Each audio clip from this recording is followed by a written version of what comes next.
अस्सलाम वालेकुम फ्रेंड। तो सबसे पहले तो आपने घबराना नहीं है, क्योंकि मार्केट क्रैश हो चुकी है।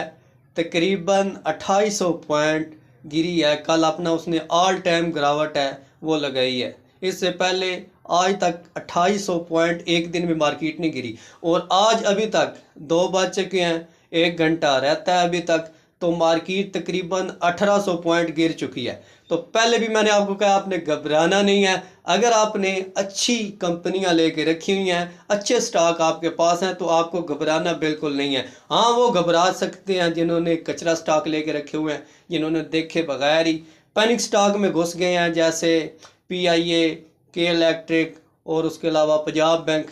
ये सारे कचरा स्टॉक हैं। हस्कोल हो गया, बैको हो गया और उसके अलावा ओबॉय हो गया।